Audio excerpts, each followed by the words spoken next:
All right, we are live. I'm back here again. This is Josh from Pantheon doing our semi-weekly, almost weekly. I guess last week we had a holiday on Friday, so we skipped it. But weekly LinkedIn Live series. Jason Yarrington is back from Fast Forward, and after last time a great chat about using Claude to migrate Gatsby and WordPress site to Next.js. We wanted to like a little bit more of an open-ended conversation about it's still about tech, but kind of also about the human side of things and how the industry is moving with, web builders. And by that, I mean people who build the web, and this kind of to me looks like a real like generational transition from people who came up in the era where if you were building the web, you learned and used PHP, to people who've come up building the web with JavaScript as the default of their experience. So, Jason, maybe introduce yourself again for those who don't know you, and let's talk about it. Yeah. So those that don't know you, I bring the gray hair to the conversation today. I'm one of the founding partners at Fast Forward. We've been in business for 13 years. We are stated simply, we're a small dev shop. We are developer led. We build really big websites, really small websites. We do a lot of cool stuff for museums. I've worked on ncaa.org. I've worked on Savannah College of Art and Design, and was just kind of realizing or being reminded by my kids that next year would hit my 30th year in my career. I graduated from grad school in 1997. So yeah, I want to bring the kind of gray hair perspective, but also Fast Forward has always been about staying with the latest technology. We left our agencies, Rob Aitchison and I left our respective agencies 13 years ago because the one common factor we saw was that everything's moving super fast, and agencies and everybody wanted us to kind of stay stabilize, stop chasing the latest technology. And we were like, that's just not going to happen. That's not us. That's not where things are going. So even though we are, like I said, even though I bring the gray hair today, I don't really get stuck on the old stuff. Totally. Yeah, and you and I I'm excited about this because you and I, whatever we're getting ready for, we tend to always drift off and have this side conversation of like, what's going on? Yeah. Totally. I appreciate it. I'm getting into the gray hair arena, but so far I'm holding up pretty well. But it's funny because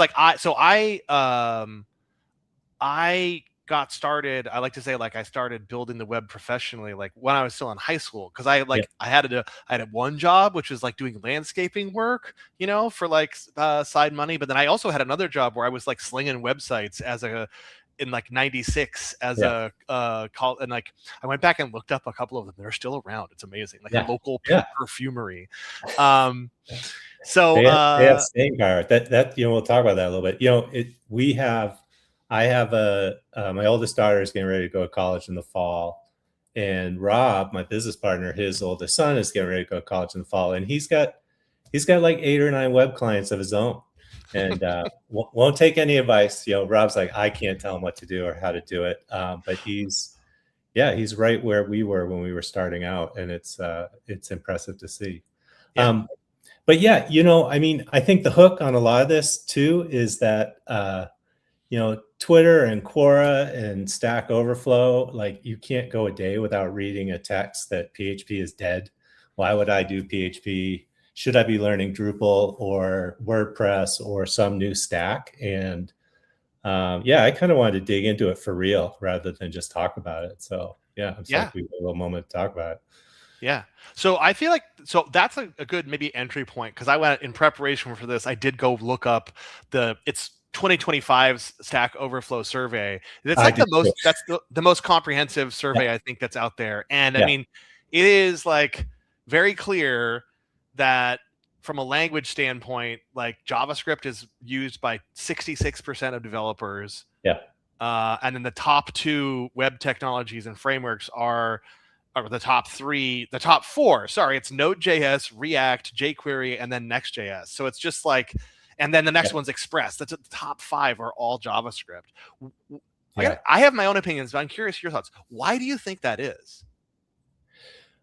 Yeah, I mean, I think the innovation is all being driven there, and obviously, of course, like the money's there. React is being driven by Facebook. I think that kind of like fueled the fire around React. We got in earlier early on Angular. Mm-hmm. I think I think Google and Facebook really kind of pushed these modern JavaScript frameworks early and provided a lot of financial backing. I think we saw similar things in the explosion of WordPress and Drupal early on, right? Like you and Acquia, sort of opened up the faucets, and now all of a sudden it's like these platforms can really become mature and we can trust them. Um, I also think for me, I don't know, this is a small thing, but I think it's really freeing to be able to use these things full stack, and not have to switch back and forth. When we were trying to do websites, right, the old division of labor, if I wanted to build something in an agency we had the back end developer and the front end developer, Mm-hmm. right? So the back end developers built the CMS, did the server stuff, front end developers did, and even then front end developers might be just straight up HTML. And then we had like the designer / developer who was the CSS whiz person. And it was always a team of like 3 people. But now I think the platforms have taken off, and you can do the whole thing, not just in one language, but the lines have kind of been blurred, which I think is great. And especially if you're learning it by yourself, way easier to sit down and build something in one language. Yeah. Yeah. I also think, I mean, it's a good point about like the, kind of the investment from some of the web giants in making these frameworks. I also think it's like the kind of like the incredible and ongoing maturity of the browser as now Yeah. like an application runtime environment, right? Web browsers used to be document viewers. Right. And you had this model, which was like, I have my document, and then I can submit a form to be processed somewhere else, and then I'll get a new document as a result. And, now we're using StreamYard to broadcast this Yes. live stream, and it's my browser that's doing it. Yes. Like that, this is the most popular surface area for building software. Yeah. Not just for delivering like web. I mean, and again, the websites and web apps, there's always been a kind of an uncanny valley there, but it's like the web as the user interface stack for software has just become ubiquitous. And I think again, and especially if you're trying to learn, it's great because like you have it. You've got all the tools you need to get started are right there, on like a Chromebook. You could get started as a software developer, which is awesome. Yeah, and it makes a lot of sense. It scales, right? If I build a web app in the browser and I put most of the processing down in the browser, then it scales linearly. Every person who logs in is adding another computer to the mix. If I do everything up on the server and everybody's waiting for all the processing and everything to happen up there, then the scaling has to happen up at the server. It's great.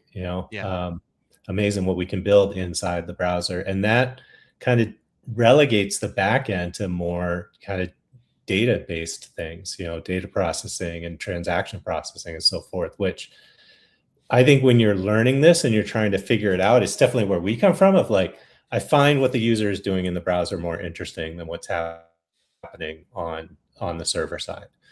That's where we're having the discussions with clients of like, this is what I want my website to look like. This is what I want my interactions to feel like.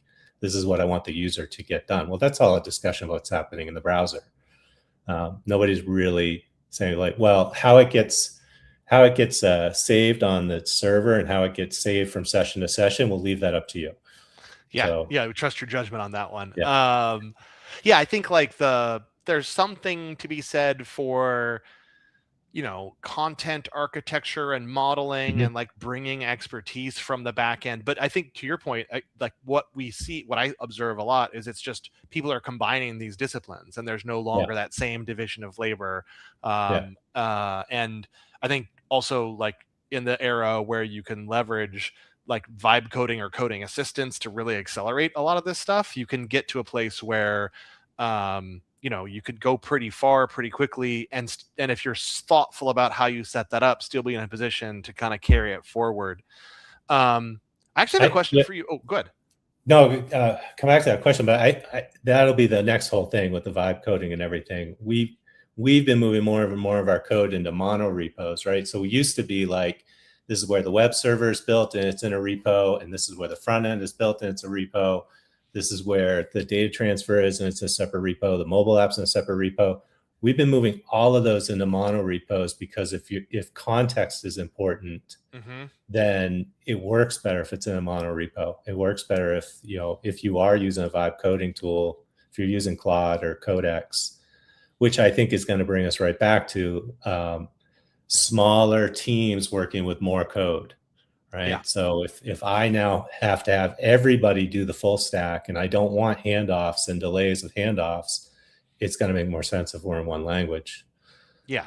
Yeah. Absolutely. Well, I had a Yeah. question about Yeah. my question for you was going to be about using JavaScript on the server side, which I have some Mhm. experience with, but not a ton, to be honest.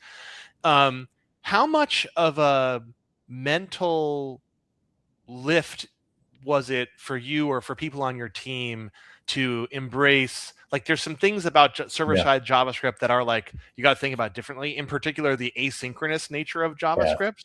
Can you Mhm. talk a little bit about that? I had a hard time wrapping my head around it a few years ago. That was definitely when we started playing with Express and trying to build APIs in JavaScript. We really, um, it was kind of breaking my brain because, again, we were just using the stuff very differently. And I think you hit right on that the dealing with asynchronous versus synchronous was, um, you know, almost trying too hard. I was like, what is happening here? Do I need to care? What is going to happen to the end user if they're waiting for this? And then all of the then wrapping non-async functions and async functions and awaits and so forth. And we were like, I was actually having to lean very heavily on a peer of mine of like, I'd write stuff and it would just be like, this is all stuck. Why is the IDE upset with me for doing it this way? To be like, that has to be async. That can't be async. Da, da, Yeah. da, da. I'm like, but for him, it like clicked. I think he had always thought in terms of this. Hmm. It's easier now. I think the standards have kind of like settled in. I think the frameworks have evolved so that you don't have to. I don't know. I'd be curious. I almost want to ask somebody that's newer to it and be like, is this breaking your brain or not? It broke my brain a lot at the beginning, but I have a sense that it's a lot clearer in the documentation now, and the platforms are a lot clearer about what's going on. And then again, with if you have Codex or Claude in your IDE, it's going to hopefully guide you through this a little bit better, and Yeah. you get there sooner. I still think it's going to be super, super important that people understand it for scaling and for like completion of transactions and that kind of like, you know, I don't think I want somebody just vibe coding a credit card transaction without understanding what's going on. Um, so, but yeah, it definitely broke my brain at the beginning.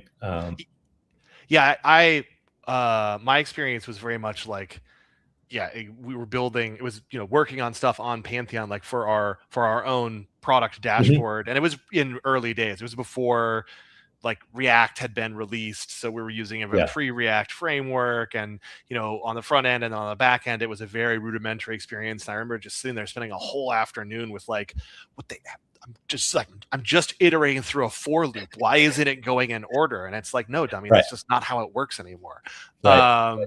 And like, if you've come from this, I remember, we haven't talked about PHP much yet, but like, and it does get people razz it. But I remember there was a great blog post from one of the original principal engineers at Slack, and I was talking about how they had built their initial backend all in PHP, and it actually worked really well for them, and it scaled really well for them. And he talked about the very specific reasons why, because it doesn't have this complexity, and it Yeah. does like clean transactions and doesn't leak memory over time, and all these things that like kind of like they're connected to some of the limitations of PHP, but there's also these upsides.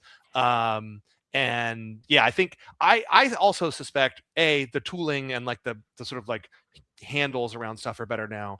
And I Yeah. also do think, to your colleague, right? If you just learn this from the beginning, it is not it becomes intuitive because you've Yeah. learned it that way versus learning this like very web 1.0 client server transaction. Like that's, if you think about that as the only way things work, then async feels very Yeah. alien and foreign. But if you learn async in the first place, it's probably not that strange. Yeah.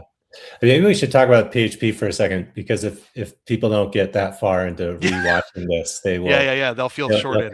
They'll come at you for blood. I also dug into the data a little bit and went back and looked at like W3C and looked at their data and said, well, wait, what is going on? As much as people keep saying PHP is dead, I go back and I looked at those sites that I helped build, and like SCAD is still on Drupal, and Boston Medical Center is still on Drupal, and this stuff is there a long time. And we're in the W3C data, we're definitely seeing over like the last 6 years about a 6% decline in sites that are using PHP. That's like 1% per year. That's not a fall off the cliff. And I think my takeaway from that, and a lot of people's takeaway from that, is just what you're saying, Josh. I think the language has just become a mature language. It is a rock solid platform for hosting websites on. I still recommend Drupal and WordPress to enterprise clients, and to small clients. That we still also see lots and lots of small companies doing B2C and B2B sites are like, I just want a good WordPress site. And their argument is WordPress versus Framer or Wix or whatever. But I think the numbers are not showing a fall off in the use of PHP, especially with regards to websites. I think it's what we're saying, like, and I don't know how to flush this data out, but I do think there's a generational difference. I think that they're established.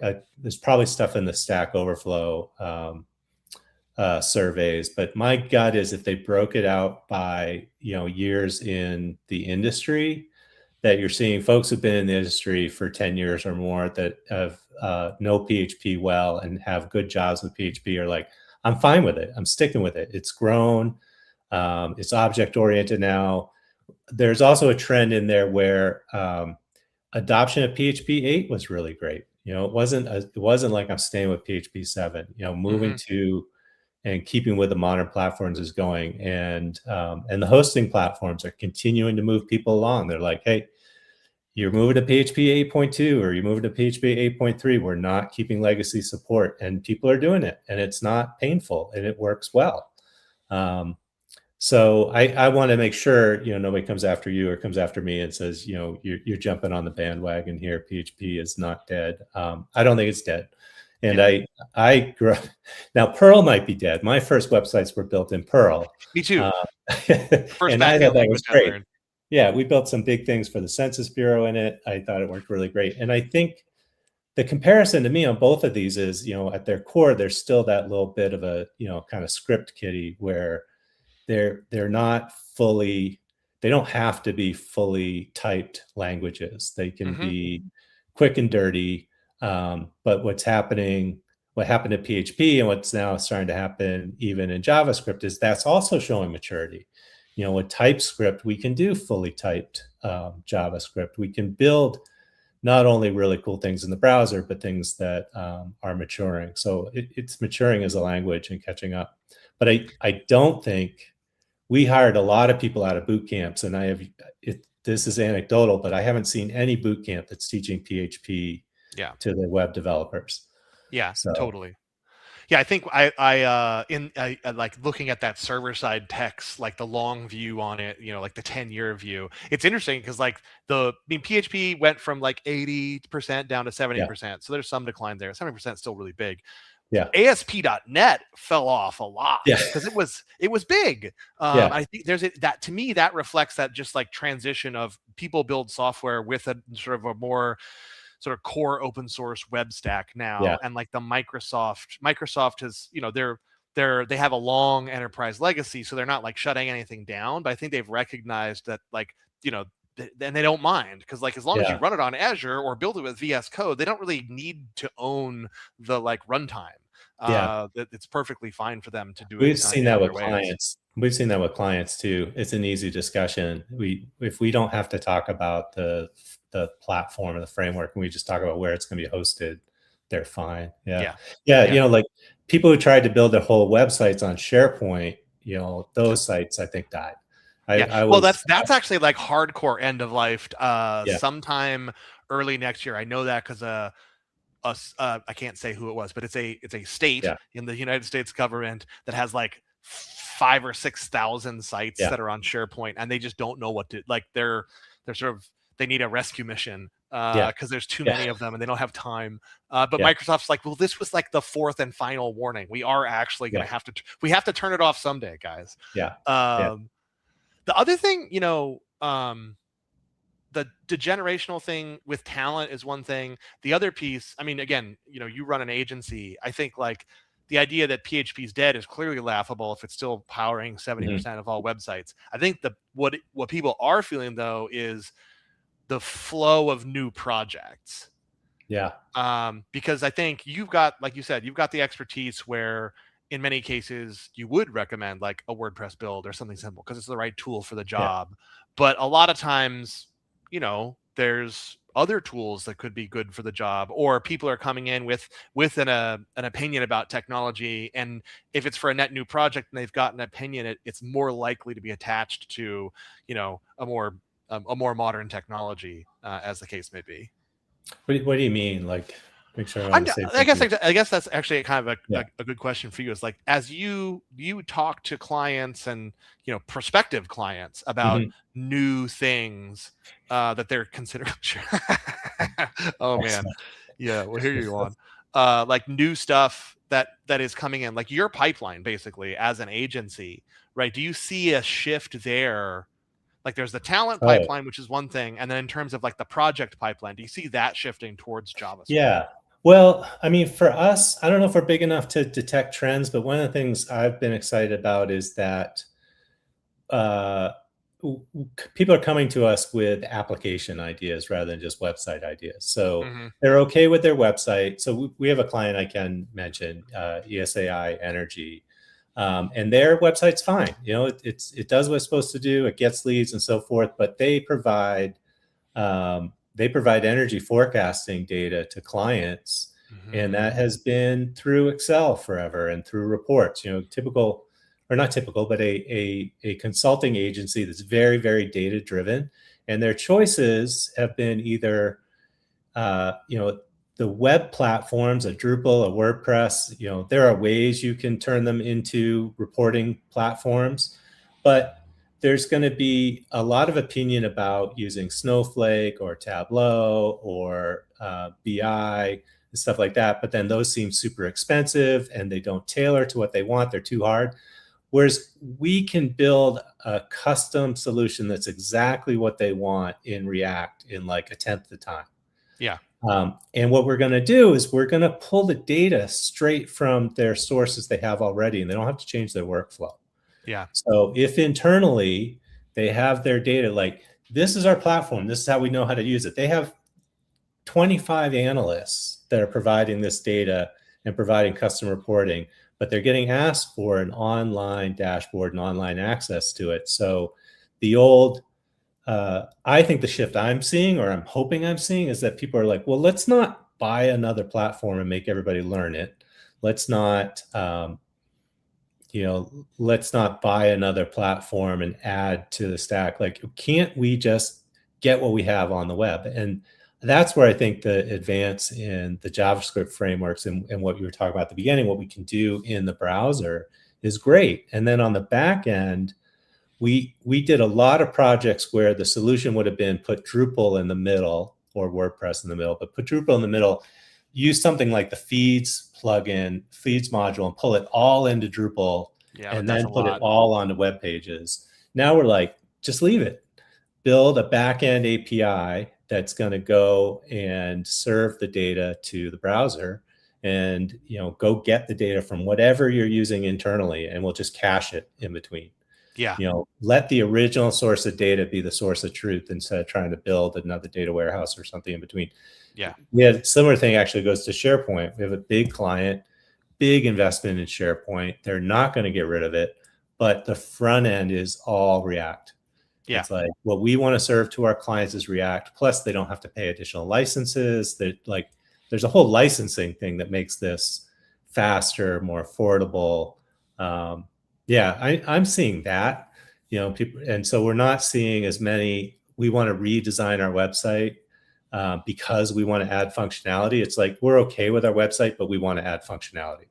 Right. It's the continuing sort of twilight of the big redesign era, right? Because that it doesn't make sense to do projects that way anymore. The other two things I think I'm seeing that are kind of driving this are, one, where it's like a little bit like your data viz, but even outside of like data visualization or reporting, there's like people with marketing ideas, they're coming forward with like, I want to build something that's like cool and interactive. Like I think back to like, again, my like web 1.0 days, and people spent so much creativity and put a lot of energy and capital into like these flash experiences. And it was all just a way to get earned attention, right? As like a promotional strategy, or because marketing, if you come down to it, it's like entertaining people and educating them, hopefully both at once.